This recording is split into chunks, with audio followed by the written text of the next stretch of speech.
ഞാൻ ഇന്നലെ ഏറ്റവും മിനിയാന്ന് ഒരു ഫാൻസി കടക്കാരൻ, മുസ്ലിമാണ്, അത്യാവശ്യം കച്ചവടമൊക്കെ ഉള്ള കടയാണ്, ബുക്കും മറ്റുള്ളതൊക്കെ ആയിട്ട്.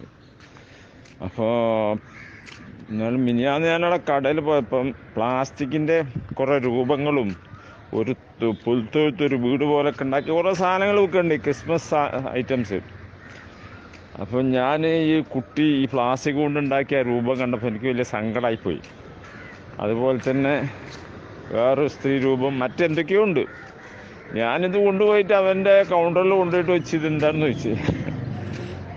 അപ്പം പറഞ്ഞു ഇത് ക്രിസ്ത്യാനികളെ ഉണ്ണി യേശുവാണ്, ഇത് അവൻ്റെ മാതാവാണ് എന്ന് പറഞ്ഞു. മറിയും ഞാനിതില്ല. അപ്പോൾ ഞാൻ ചോദിച്ചല്ല, ഇത് നിൻ്റെ കുട്ടിയാണ്, ഈ കിടക്കുന്ന ഉണ്ണി യേശു നിൻ്റെ കുട്ടീൻ്റെ രൂപമാണ്, ഇത് നിൻ്റെ ഭാര്യയാണ്, നീ സമ്മതിക്കുമെന്ന് ചോദിച്ചു. അപ്പോൾ അവനൊന്ന് നെട്ടി. എന്താ അങ്ങനെ പറഞ്ഞു? അവരെന്താ പറയുന്നതെന്നറിയോ? സർവ്വലോക രക്ഷിതാവായ അള്ളാഹുവിൻ്റെ മകനാണ്, അള്ളാഹുവിൻ്റെ ഭാര്യയാണ്. മനുഷ്യനായ നീ സമ്മതിക്കുന്നില്ലെങ്കിൽ റബ്ബുൽ ആലമീനെ പറ്റി ഇവർ പറയുന്ന അപരാധത്തിൻ്റെ വലിപ്പൊന്ന് നോക്കും. അപ്പം പറഞ്ഞു, അല്ല അത് കച്ചവടമല്ലേ, അതല്ലേ ഇതല്ലേ. ഞങ്ങളെ കുറിച്ച് പറഞ്ഞു കൊടുത്ത്. എന്തായാലും അവർ കാരണം ഈ വലദ്ദാലീൻ എന്ന് എത്രയോ പ്രാവശ്യം നമ്മൾ പറയുന്നത്.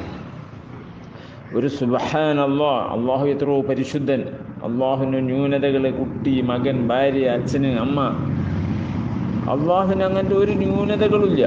അള്ളാഹു എത്രയോ പരിശുദ്ധൻ, നമ്മൾ സുബ്ഹാനല്ലാഹ് എന്ന് പറയുന്നത്. ഇതെല്ലാം ശരിക്കും ആത്മാർത്ഥമായി പറയുന്ന ആൾക്ക് മാനസികമായി ഇതിനോടെല്ലാം വലിയ വിഷമവും ദേഷ്യവും ഉണ്ടാവും.